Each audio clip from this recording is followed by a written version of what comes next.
hablo en nuestro congreso, cuando nosotros tenemos que, yo creo que en ese sentido Donato y yo estamos de acuerdo en agradecerte, porque representa precisamente el espíritu de este congreso en todos sus sentidos, y en ese sentido a Ramón, ¿sí? Ramón Pajuelo, que en los orígenes de este congreso estuvo en una reunión que tuvimos hace 1 año y medio aproximadamente en el IEP, en que conversando me pasó su libro, que es precioso, también de Julian, Universos de la Memoria. Y al volver a España, hojeándolo, que es sorprendidísimo de toda la belleza que tiene, porque son obras de arte, ¿sí? Porque representan y encierran ese periodo que también yo viví. Es un periodo yo viví en Perú entre el 83 y el 89, o sea, en plena guerra. Y como extranjera me fui, ¿sí?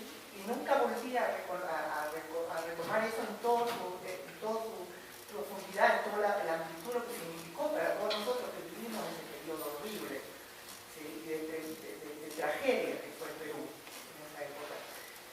Y por eso yo creo de que la obra de Gilberto, ¿sí? Es una obra de arte en todo sentido, porque capta eso en toda su plenitud. Y bueno, así fue como se gestó este congreso. Ya estamos hablando en los últimos momentos del 4º congreso, y se fue gestando en esa conversación también con Ramón, que planteó el tema del significado de la escritura silenciada, y la necesidad de discutir lo que significa la escritura silenciada también desde el punto de vista metodológico, filosófico, etc. Yo creo de que eso está planteado muy bien por él. Creo que esa es la meta que tenemos en un futuro próximo, ya hemos conversado al respecto. Es algo que quiero que las personas que están presentes aquí, que tienen interés en el tema de escritura silenciada, se lo tomen como una tarea próxima. Y bueno, yo les agradezco a ustedes porque está extraordinaria la mesa. Y bueno, yo no sé si alguien más quiere abundar en el tema. Bueno, más bien yo agradecer a los organizadores, no a ustedes, amigos, porque gracias al Congreso es que también ahora más se está a Ramón, amigos íntimos de Carlos Iván, ni siquiera en la presentación del libro Universos de Memoria hemos estado juntos, ¿no? Entonces creo que este Congreso nos ha unido y para escuchar también sus apreciaciones de Ramón y del Yubi, ¿no? Más bien agradezco muchísimo a los organizadores, ¿no? Y a usted, Paulina, y a Donato. Gracias. El resultado, lo principal, y espero que en el libro, sí, va a estar sujetado también en la portada, y va a significar todo lo que tiene dentro de este libro.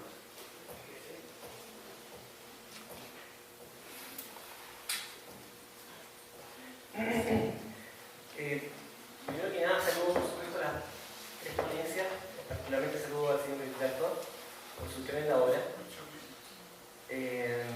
He estado escuchando con mucha atención a la ponencia de Julian, de Ramón y de Gilberto, pensando en un montón de experiencias, memorias, recuerdos, por qué no también decirlo, ideas, ideologías, y estaba pensando cómo plantearlo. En primer lugar, vengo de Chile, ustedes ya saben, y de jovencito me tocó la experiencia de ver, ¿no?, en qué consiste una dictadura militar. Y como tengo buena memoria, me acuerdo clarito de en qué consistió, ¿no?, el proceso, cómo se expresó, cuáles fueron las dificultades, las luchas, los orígenes de los conflictos políticos, la polarización, el golpe de Estado, la influencia de Estados Unidos. Todo eso estaba pensando de una manera un poco revuelta, pensando en los procesos de Argentina, en los de Uruguay, los de Paraguay, en la operación Cóndor que hemos mencionado, en los archivos que se han encontrado en Paraguay, que revelan gran parte de la operación Cóndor, una experiencia de alianza de las cúpulas militares que articularon un inmenso plan, ¿no?, de destrucción. Y como antropólogo, al volver al cambiar de tierra, al estar en el Perú, en el Cusco, he ido poco a poco con los años comprendiendo las lógicas, lo ilógico, la tendencia, los múltiples ángulos de conflictos, y ha sido complicado para mí, que tengo esa experiencia previa de niño y joven de la dictadura militar, a pasar a otro país y poder poco a poco captar, ¿no? Como decía Ramón, la complejidad y el dramatismo de este conflicto, ¿no? De una guerra interna. Una guerra interna. Por supuesto, en nuestros países de América Latina también tenemos procesos semejantes y posiblemente la mayoría estén todos influidos por la mano oscura, mortuoria de Estados Unidos.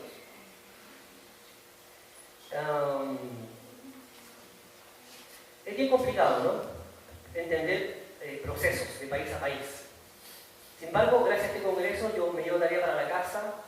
Creo que me voy a dedicar a investigar un tema en particular y seguramente junto a los otros investigadores vamos a poder aclarar la operación Cóndor paso a paso, pieza a pieza, más allá de lo jurídico, pasando a lo historiográfico, pasando a lo social, ¿cierto? Para construir una memoria fuerte, una memoria que transforme en todo caso la mentalidad humana. Tampoco se trata de abanderarse ni ubicarse en un sector político, aunque sea legítimo.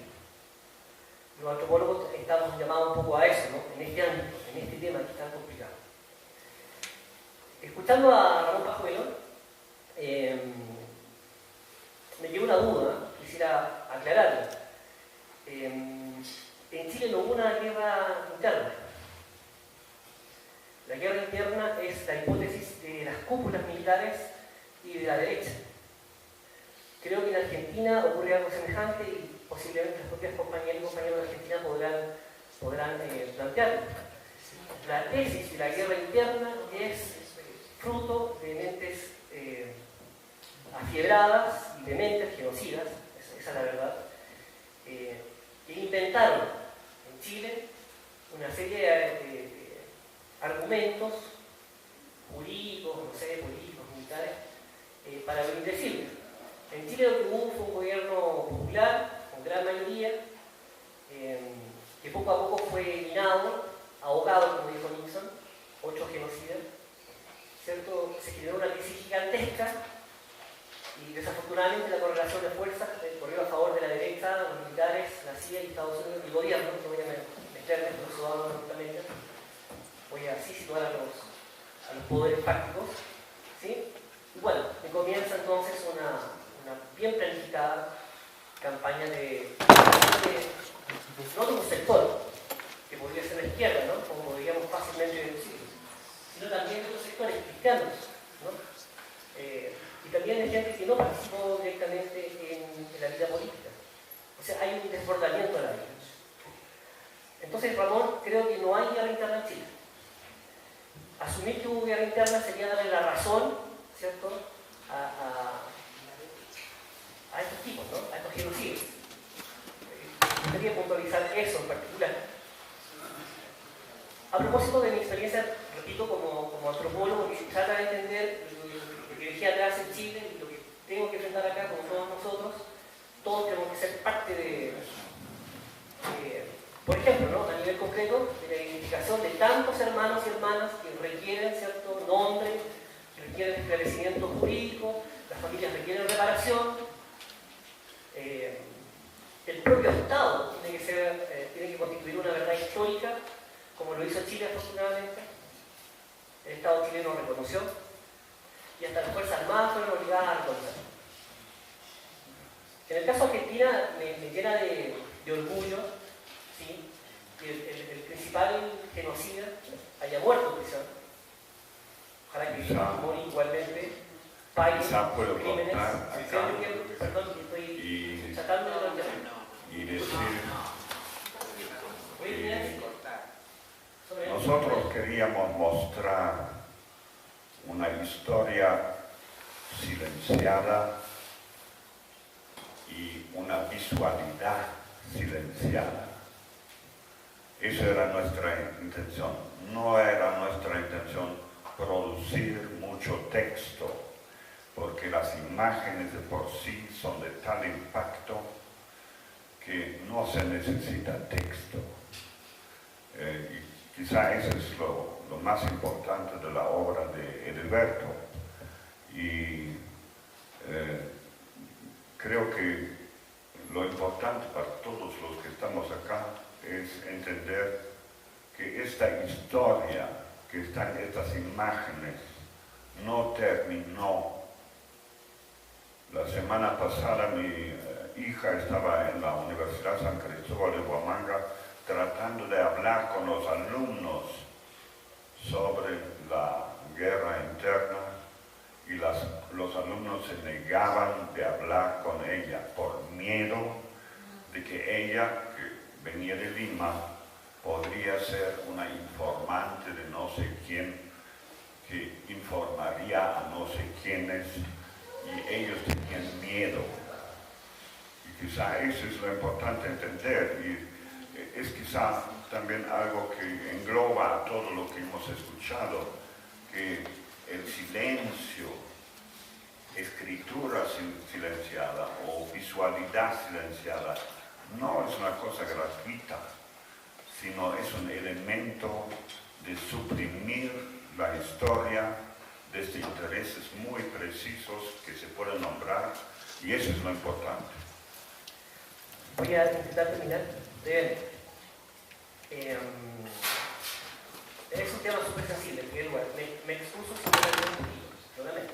Estoy tratando de organizar mi vida, tengo tantas cosas, ¿no? Todos tenemos tantas cosas que decir. En todo caso, yo me llevo mi tarea para la casa, voy a trabajar en ese asunto, espero que los colegas también estén trabajando en aquí, tal vez el siguiente congreso ya estemos mostrando mucho más de ese asunto que es tan importante, sobre todo por la memoria de la gente que no está con nosotros hoy en día. Y bueno, para no ser tan amigo, no quiero herir sensibilidades, yo estaba pensando en el trabajo del señor Edilberto a propósito de la formación del Museo de la Memoria de Lima. Ojalá que lo completen pronto, sería muy bueno. Cuando vaya a Santiago en octubre voy a ver si puedo visitar la Museo de la Memoria en Santiago, y voy a proponer, si Edilberto, desde luego, y el IP están de acuerdo, que lleven esa muestra, si se puede, con todos los resguardos, cuidados, protección, etc. Porque es muy interesante que en Chile también conozcan un proceso tan complejo. A mí me ha costado mucho, yo todavía no lo comprendo del todo, francamente. Sería muy bueno, si fuera posible, señor Edilberto, solamente si fuera posible, sería muy bueno que sus retablos estuviesen en el Museo de la Memoria de Santiago, para que muchas más personas puedan tener mayor elemento de reflexión. Muchas gracias. Gracias.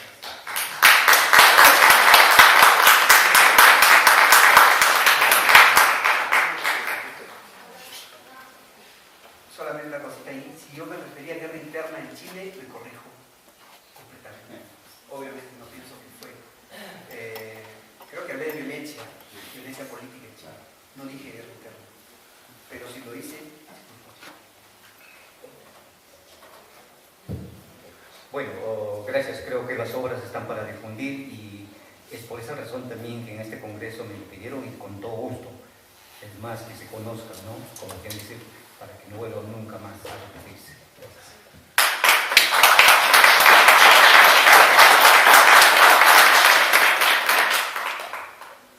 Muchas felicitaciones a Edilberto, sobre todo su trabajo ha dado a conocer un aspecto de la realidad del Perú que estaba silenciado, ¿no? El de Oreja de Perro. Un documental de esto se presentó el año 2010, en julio, en la Pontificia Universidad Católica del Perú, y mostraba una realidad tan fuerte, y no es el único lugar donde ha pasado esto. Podemos ver muchísimos otros lugares, pero no tienen el estudioso o el artista que pueda recoger toda esa realidad y darla a conocer. Vamos a ver por experiencia en Huancavelica, que estuvimos entre el 81 y el 84 en 4 comunidades: Pachaclia, Ndabamba, Ñahuín y Mullaca, que son de distintas provincias de Huancavelica. Nosotros fuimos a estudiar y hacer un diagnóstico sobre pobreza extrema, y al regresar en 98 nos encontramos con la heroicidad extrema, de la cual casi nadie habla, no hay estudios sobre esto. Y es que estas comunidades ciertamente se sienten vencedoras del terrorismo, vencedoras de los pures, de los tutapures, de los de los Tutapure Catecuna y se han sentido solos en la lucha contra ellos, ¿no? Y realmente en estos años esa etapa ha terminado, el tiempo del terrorismo ha terminado y ellos van reconstruyendo sus redes sociales, ¿no? Hay el ejemplo de Fortunato Tañi, viudo, a su mujer la mataron en una columna de Sendero Luminoso, está en Huancavelica esperando el carro para subir hacia Pachaclia, que pasa por Cumbia, y ahí también van de otras comunidades. Y a su lado se para otro de Pucapampa, y él le dice, ¿no? Mira, tú contribuiste a llevar a que la policía o el ejército, ¿no?, de Pampas se lleve a mi hermano y desapareció en ese cuartel. Fortunato, sin mirarlo, le dice, bueno, tú has mostrado el camino a los tutapures para que lleguen a la comunidad y maten a mi mujer. Y luego los dos se quedan callados. Y los dos, así callados, suben al mismo camión que los va a llevar a estas comunidades donde hay las casas de piedra sin techos, los techos de paja han sido quemados, y ellos se han vuelto a hacer casas, pero a lo largo de la carretera, para poder estar cerca, estar comunicados a la ciudad que es Huancavelica. Y la época de terrorismo ha sido tan fuerte en Huancavelica que el año 97 se muestra que quienes salen para hacer pedidos y reclamos hasta la ciudad de Lima y salen a pie o a caballo son los alcaldes barayos de Huancavelica. Ahí no quedaron tenientes gobernadores, no quedaron presidentes de comunidad, porque el sendero los había liquidado, ¿no? Y entonces, ¿por qué quedan los alcaldes barayos y aunque muriese uno, asumía otro?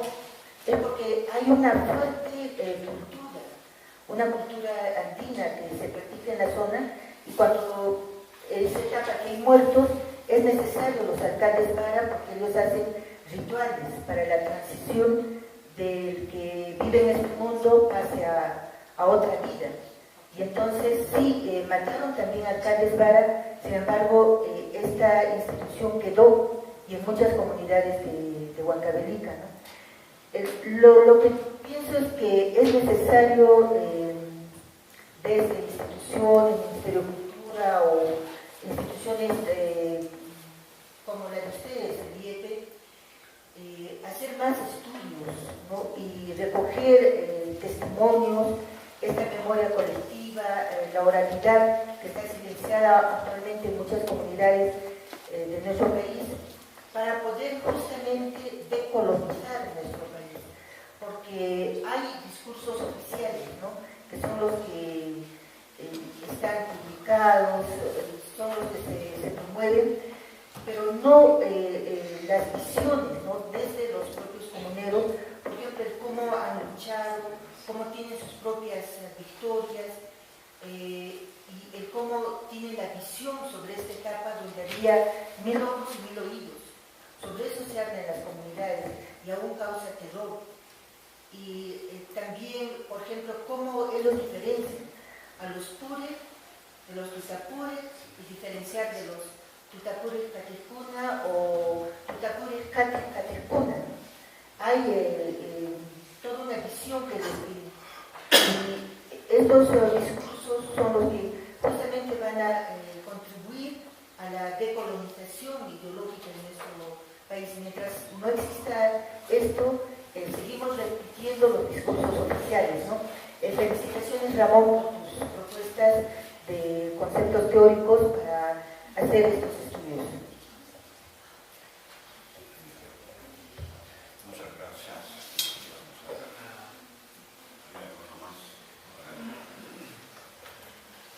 Hola, solamente dos preguntas.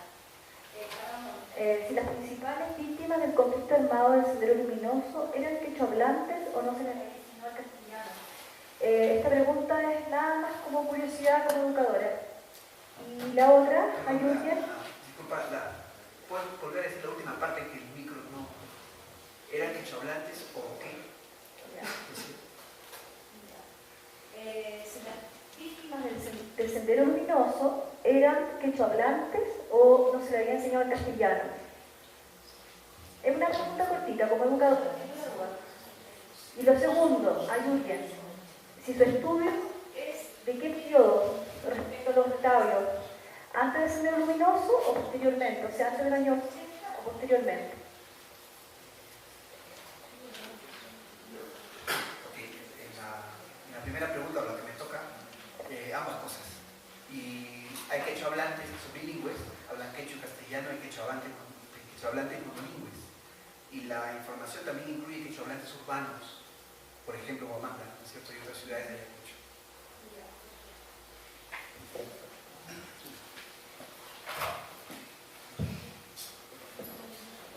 Bueno, los trabajos mayormente se hicieron en la época de la guerra, ¿no? 80 a 90, con mayor fuerza, ¿no?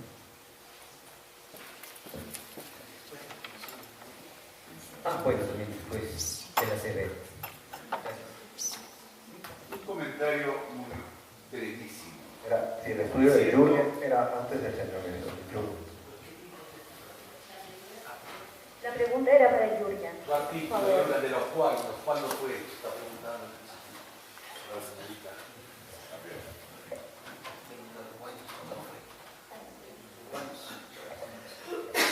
No han sido hechos.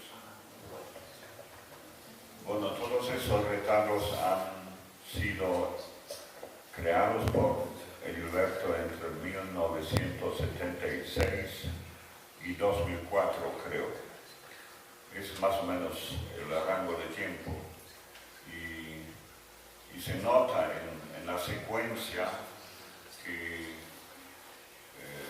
en realidad la exposición de la crueldad absoluta va en aumento a lo largo del tiempo, pero sí hay constantemente la vocación de que quisiera regresar a una utopía. Eso es muy visible. Incluso cuando he hecho ya retablos así de una crueldad casi inimaginable, que además en su forma visual es más fuerte que en una foto, regresa de repente a un huayno y está pensando sobre el amor. Es decir, hay una vocación, y yo creo que es una vocación que hay en los Andes en general, y que tienen tanta experiencia de este tipo que de alguna manera tienen que llegar a un futuro, quizá negando, quizá dejando de lado. Es decir, la gente en Huamanga y en todas las provincias en las cuales había la guerra civil está muy consciente de lo que pasó. Lo tienen bien metido a su cabeza, pero no quieren hablar sobre esto. Ellos mismos lo silencian porque saben que la sociedad que creó esta guerra sigue existiendo.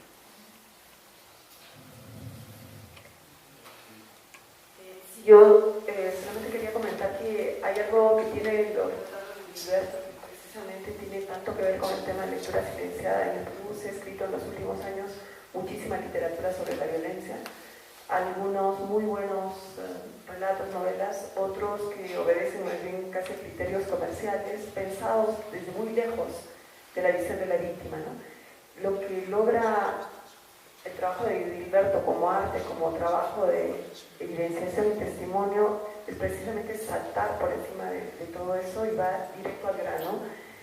Y además, cualquier víctima que vea eso va a ver el testimonio como si estuviera viendo un espejo que está en el presente, cosa que la literatura escrita sobre la violencia o la literatura escrita desde la academia no logra superar esa gran brecha de lo que es la ciudad letrada frente a la mayor cantidad de víctimas que vivió eso, ¿no? Entonces, creo que más allá de toda la belleza, de todo el simbolismo que uno encuentra ahí, tiene ese gran don, ¿no?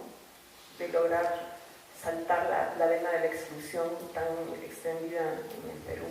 y que se evidencia precisamente en cifras como las que tenemos, porque, y eso quizás querría hacer una aclaración para los que no son de Perú, ¿no? Que de repente no lo pueden entender cómo es que solo en el caso de los Asháninkas de 6.000 solo haya 208 con nombres completos, y es que la exclusión es tan extrema que no hay personas con DNI, y hasta ahora una de las consecuencias de las recomendaciones de la Comisión de la Verdad está que se tiene que hacer registros de DNI y tratar de llegar, porque precisamente la inmensa cantidad de víctimas sin nombre y apellido es porque no han tenido acceso al DNI, y miles de niños, mujeres, hombres murieron sin tener documentos que los identificaran como ciudadanos.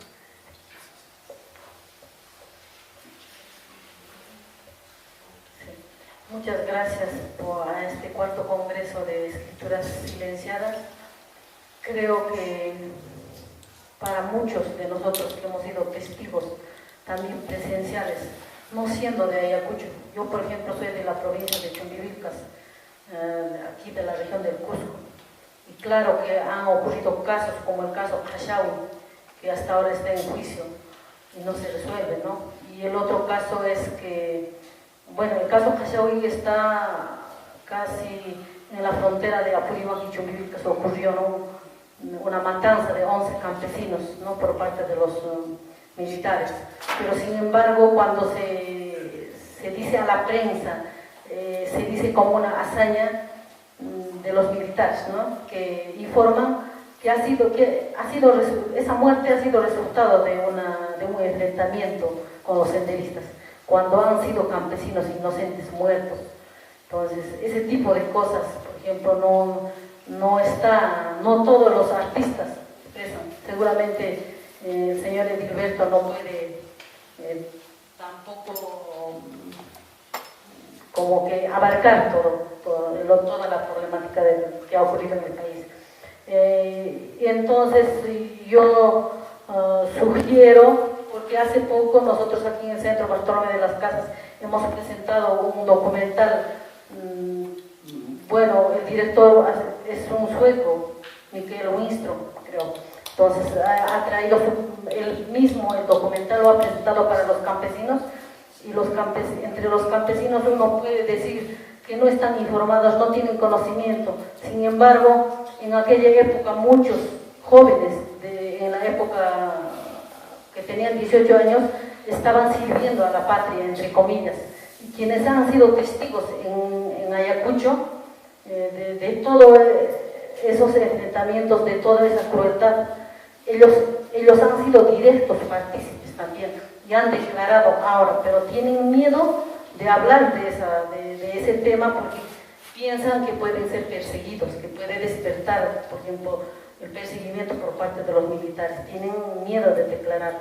Y ahí los jóvenes también universitarios, algunos, tenían sed de conocer lo que ha ocurrido, ¿no?, esos hechos. Entonces sería importante, no sé si hacer un esfuerzo de que lleguen a los jóvenes universitarios, porque seguramente aquí hay pocos jóvenes universitarios que no conocen, porque cuando estaba ocurriendo en esa época eran niños, quizás estaban naciendo recién, y es que la información,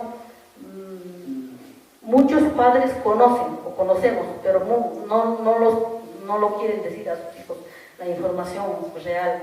Entonces sería importante que ese museo quizás itinerante de universidad en universidad es importante, porque los jóvenes no tienen memoria.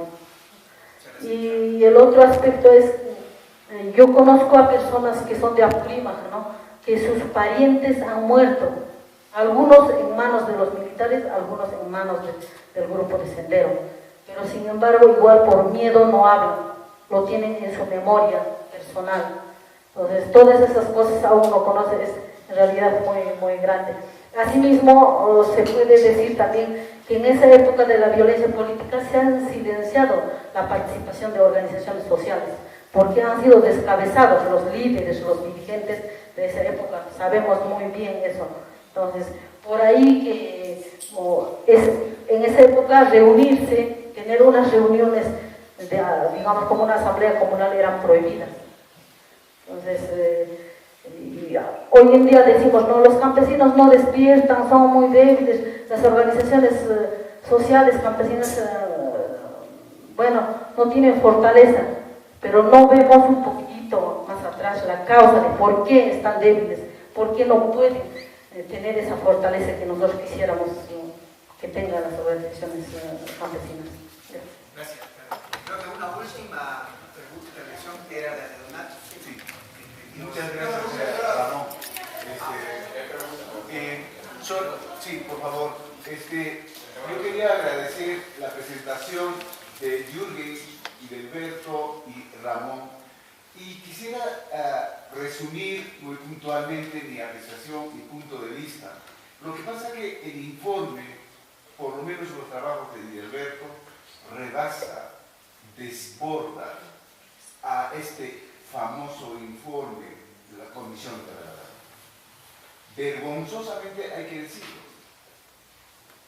Pueden haber testimonios de diferentes sitios que no estén documentados, sí, pero eso es un indicador clarísimo que el informe de la Comisión de la Verdad es inconcluso. No refleja la realidad de la violencia política que acaban de expresarlo. Pienso, es un comentario.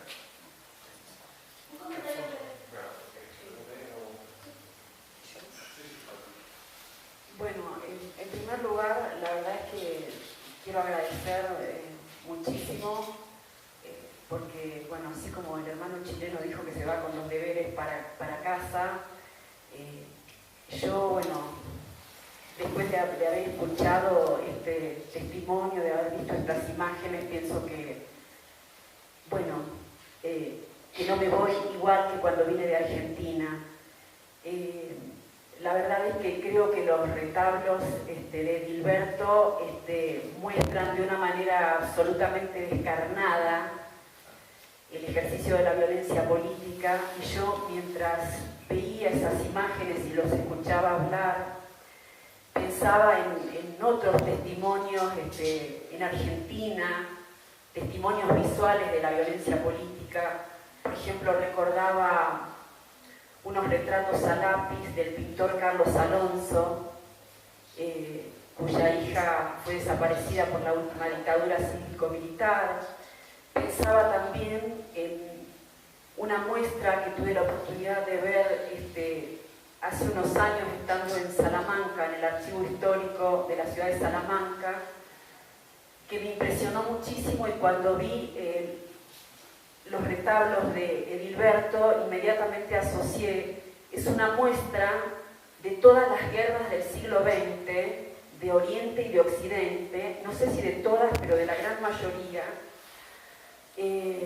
a través de dibujos de niños, y son también descarnadas en la forma de dar testimonio de los abusos, de las ejecuciones, de los asesinatos, etcétera, etcétera. Así que mi enorme agradecimiento. Coincido con el compañero chileno que sería sumamente importante poder socializar, digamos, a través de muestras itinerantes, esta temática de los retablos. En el caso de Argentina, yo realmente lo considero imprescindible, porque los argentinos por muchos años hemos estado viviendo de espaldas a nuestros hermanos latinoamericanos, y creo que me atrevería a decir que conocemos más la historia europea que la historia de nuestros hermanos latinoamericanos. Me parece que en los últimos años eso comienza a revertirse, y es para nosotros muy importante poder estar mancomunados con nuestros hermanos. Y dicho esto, me gustaría hacerle una pregunta a Ramón, porque me pareció sumamente interesante su exposición. Me queda absolutamente claro de sus palabras que por parte del Estado peruano lo que hay es una memoria oficial, que es una memoria que silencia y oculta, y él habló de la necesidad de desarrollar un contradiscurso historiográfico en el Perú. Entonces mi pregunta apunta justamente a eso, preguntarle en qué medida está en ciernes en las universidades públicas peruanas o en otros organismos que hacen investigación una historiografía del pasado reciente contrahegemónica. La pregunta es, bueno, porque en Argentina, por ejemplo, la historia del pasado reciente ha sido dificultosa y ha tardado unos años en constituirse, bueno, en virtud de la cercanía temporal de los hechos y de numerosos obstáculos, bueno, que no voy a mencionar ahora. Creo que mejor escuchamos la última y rapidito cerramos, ¿no?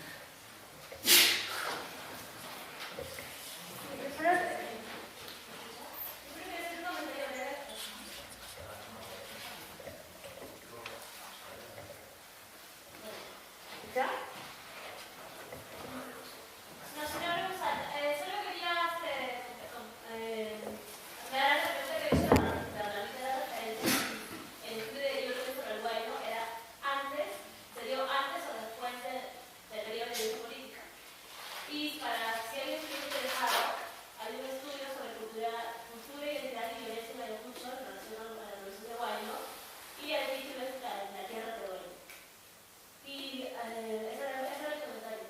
Porque hubo producción de Guayno en ese periodo. Está Carlos Falcón, está el señor Román como compositores, está Martín Cortázar como productor. Gracias. Bueno, yo respondo muy rapidito la pregunta que en realidad abre un campo de trabajo interesante. Mi idea era que hay un componente académico y un componente más bien ético-político en la perspectiva de escrituras silenciadas que puede quizás conducirnos a esto que has llamado contradiscursos historiográficos. Depende de nosotros. Pero en Perú hay una actividad importante en relación a la violencia política en términos de investigación académica, pero podríamos allí encontrar, digamos, distintos tipos de abordaje, ¿no? No me parece que hay algo como lo que has descrito, sin embargo sí hay interesantes abordajes de gente que está estudiando la violencia desde la perspectiva de la población campesina, por ejemplo.